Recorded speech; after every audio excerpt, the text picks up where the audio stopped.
Aujourd'hui, je vais vous parler de confrontation, la confrontation avec soi-même.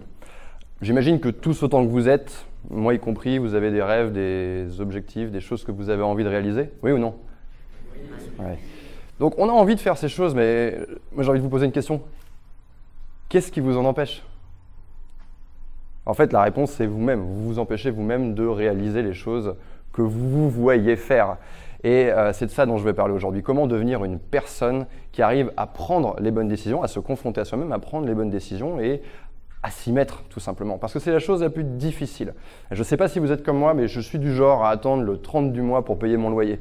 Ou je suis du genre à attendre la dernière minute. Je vais vraiment faire les choses à la fin parce que j'y suis obligé. Et c'est vraiment dommage parce que réfléchissez un peu. Imaginez ce que serait votre vie.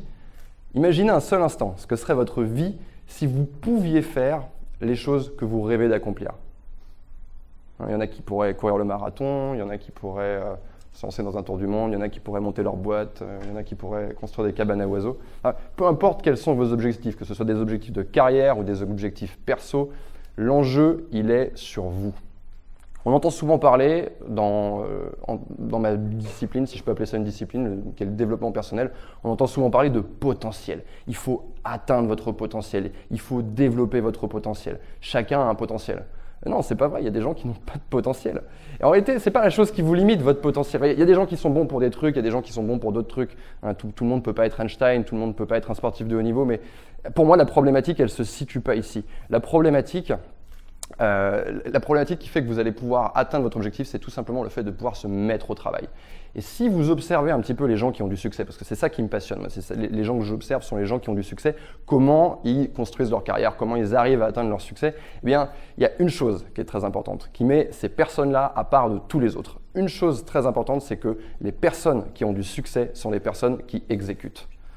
Les personnes qui ont du succès sont les personnes qui exécutent. Notez bien cette phrase, les personnes qui ont du succès sont les personnes qui exécutent. Et comment je vais me mettre à exécuter? Eh bien, en prenant les bonnes décisions.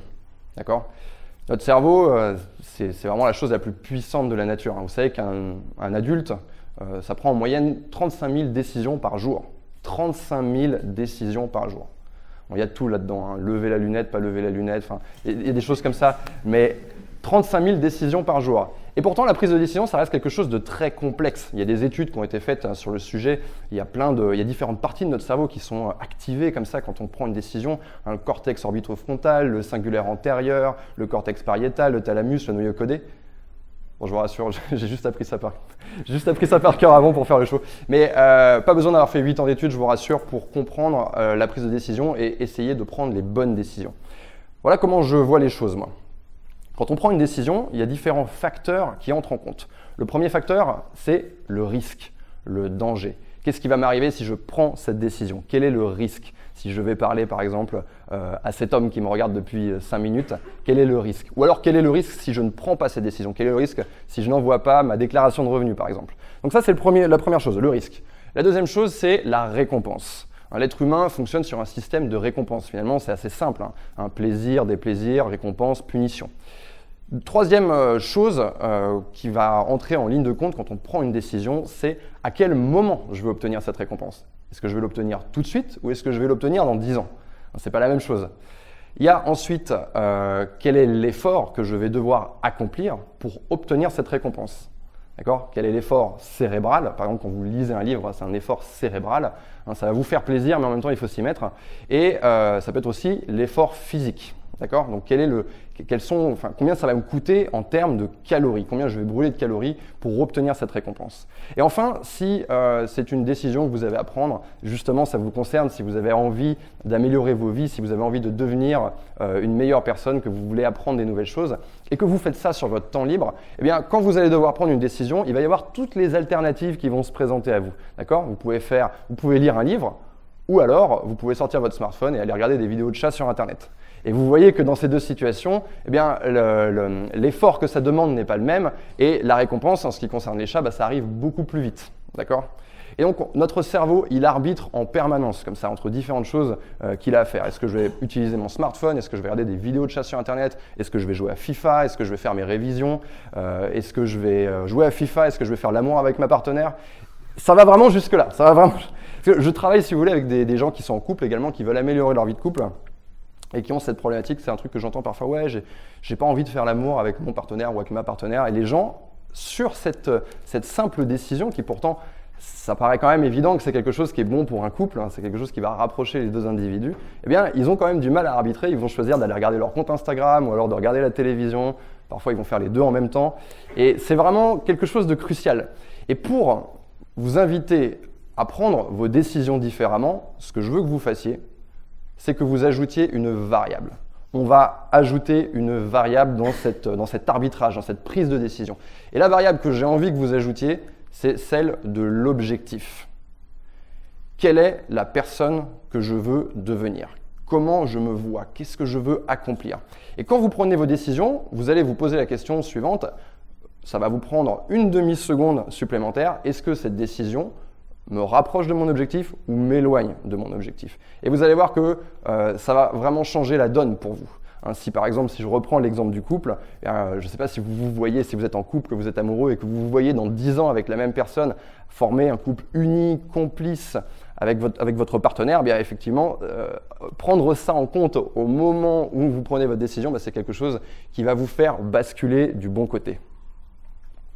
Et ça, les prises de décision, c'est quelque chose que vous rencontrez aussi quand vous allez vous mettre au travail.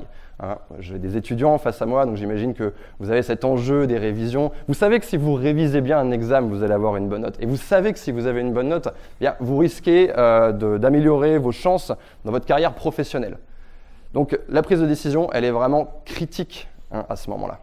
Et moi, je suis entrepreneur. Et il y a plein de gens qui me disent « Ouais, Yann, t'es entrepreneur, t'as trop de chance, ton métier, c'est ta passion, nanana, ça doit être facile. De toute façon, toi, t'as la motivation. » Mais je vous arrête tout de suite.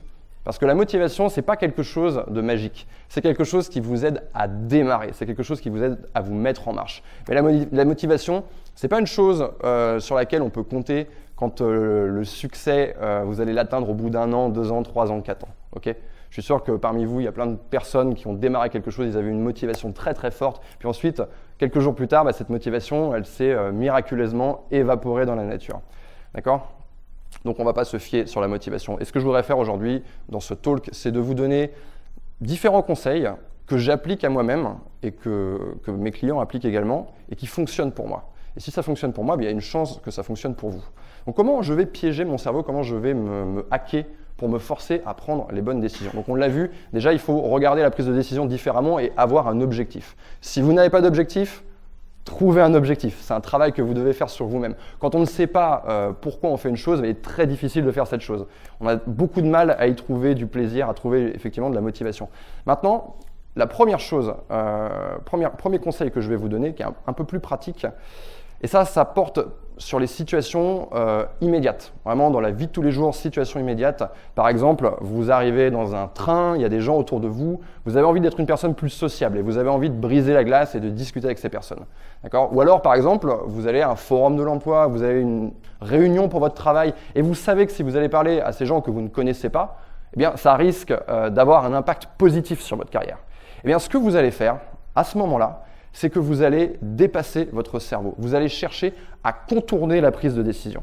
D'accord ? Vous allez chercher à aller plus vite que lui. Et ça, c'est vraiment quelque chose de puissant parce que moi, j'ai travaillé au début de ma carrière avec des hommes pour les aider à faire des rencontres, donc à aller aborder des filles. Et le stress monte. À partir du moment où on se retrouve dans cette prise de décision, on se dit « Ok, je le fais pas ». Enfin, vous allez me dire, c'est pareil sur un plongeoir, je saute pas. Eh bien, plus vous allez attendre, plus le stress va monter. Donc, ce que vous allez chercher à faire, c'est à dépasser votre cerveau et à agir avant même d'avoir à prendre la décision. En pilote automatique, si je puis dire.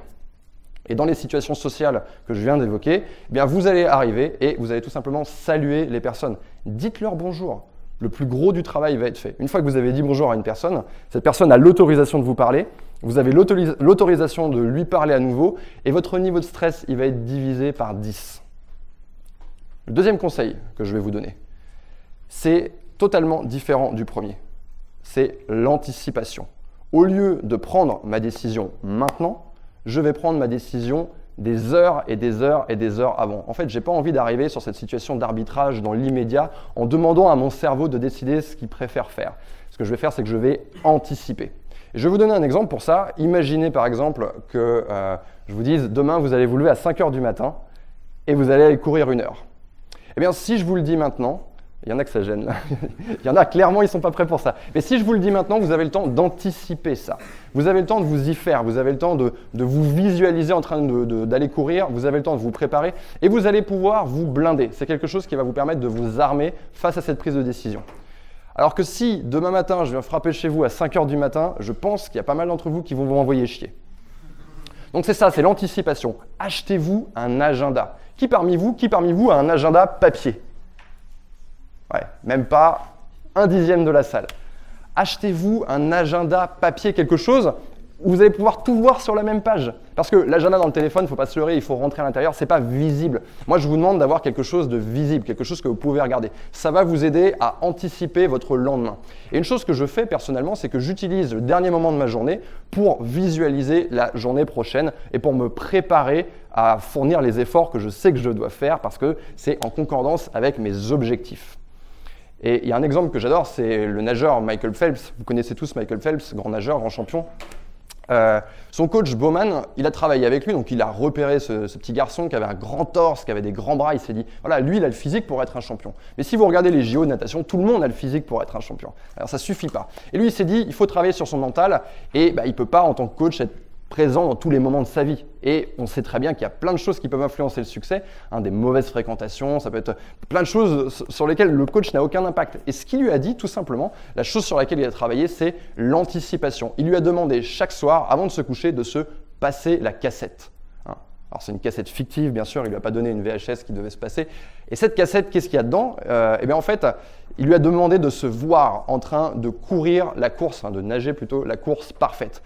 Il doit se voir au ralenti, il doit voir chacun de ses mouvements, il doit vraiment voir ça de manière très précise. Et ça va même plus loin, il doit se voir gagner, toucher le mur en premier, se voir sortir la tête de l'eau avec les gouttes qui ruissellent sur le visage et laisser exploser sa joie quand il voit qu'il a gagné la course. Vous voyez, l'anticipation va aller jusqu'au plaisir que vous allez vivre quand vous allez atteindre votre objectif ou quand vous allez réussir à faire cette tâche que vous n'avez pas envie de faire. Mon troisième conseil, c'est l'obligation. Qu'est-ce qu'on fait quand on a le cerveau qui patine, qui n'arrive pas à arbitrer? Eh bien, la réponse elle est très simple. On va se munir d'un deuxième cerveau tout simplement, qui ne va pas souffrir du même bug. Donc vous allez vous entourer de quelqu'un d'autre. Entourez-vous des gens qui ont envie de réussir autant que vous. Allez chercher ces personnes-là et faites-en vos alliés.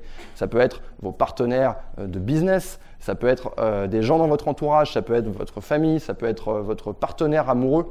On a toujours cette image du succès comme quelque chose, voilà, la traversée solitaire, le mec qui a écrit son livre tout seul pendant 7 ans, il a sorti son livre. Ou alors le sportif qui s'entraînait tout seul pendant des années, enfin il est champion. Mais en réalité, ça c'est un fantasme. Si vous étudiez un peu les entrepreneurs, vous allez voir que c'est très très rare qu'il y ait une seule personne qui soit associée à son propre succès. Bien souvent, il y a quelqu'un visible ou invisible, ça peut être une personne qui est dans l'ombre, mais qui va aider cette personne. Si je prends le cas de Michael Phelps, je l'ai dit, il y a son coach Bowman, vous enlevez le coach, vous enlevez peut-être le champion. Pour nous, Français, beaucoup plus connus, il y a Laure Manodou et... Merci, Philippe Lucas. Philippe Lucas, si vous retirez Philippe Lucas, il n'y a plus de Laure Manodou, c'est pareil. Michael Jackson, c'est son père qui était derrière lui. Alors même si ses méthodes étaient un petit peu controversées. Mais vous voyez, il y a toujours des gens qui sont derrière. Quand vous allez bugger, vous allez avoir besoin d'une personne qui va vous pousser en avant. Donc vous devez trouver quelqu'un qui est compatible avec vous, qui ne va pas avoir, si vous voulez, les mêmes défauts. Vous êtes perfectionniste, trouvez quelqu'un qui va vous aider à balancer votre travail en vous disant, voilà, c'est imparfait, on y va quand même. Si vous êtes flemmard, vous devez trouver quelqu'un qui est fou de boulot. Vous devez comme ça vous associer avec une personne qui va vous obliger à prendre les bonnes décisions et à vous y mettre. Mon quatrième conseil, c'est de se faire violence. Dans la vie, quand on est dans un bras de fer, à un moment donné, si on veut gagner, il faut utiliser un peu de violence. Et ça, c'est quelque chose que personnellement j'utilise. Et ça me fait bizarre d'expliquer ce conseil parce que ça a l'air un peu tordu comme ça, mais... je vous donne un exemple, j'avais arrêté de filmer pendant une longue période et je voulais m'y remettre et je savais que c'était la bonne chose à faire et j'étais pris comme ça dans cet arbitrage, j'arrivais pas à me décider, j'avais ma caméra dans la main, je savais qu'il fallait que je démarre, que ça allait être pourri au début. Eh bien, pour me faire basculer du bon côté, j'ai dû utiliser la violence, un peu comme les sportifs. Vous savez, les tennisman, quand ils frappent dans la balle, ils vont crier en même temps. Ça leur permet de déculper leur force, ça leur permet psychologiquement de concentrer toute leur force au même endroit. Eh bien, vous allez faire la même chose. Vous allez faire preuve de violence. Alors ça peut être de crier comme ça, de pousser un cri. Ça peut être il y en a qui vont vouloir se taper, alors vous ne tapez pas le visage, mais faire usage d'un tout petit peu de violence, de laisser exploser ça à ce moment-là. Je vous garantis que si vous êtes pris au milieu du bras de fer, c'est quelque chose qui va vous aider à passer du bon côté. En tout cas, c'est une chose qui marche pour moi. Et si vous voulez cultiver ça, vous devez apprendre avec vous-même à gagner un maximum de bras de fer.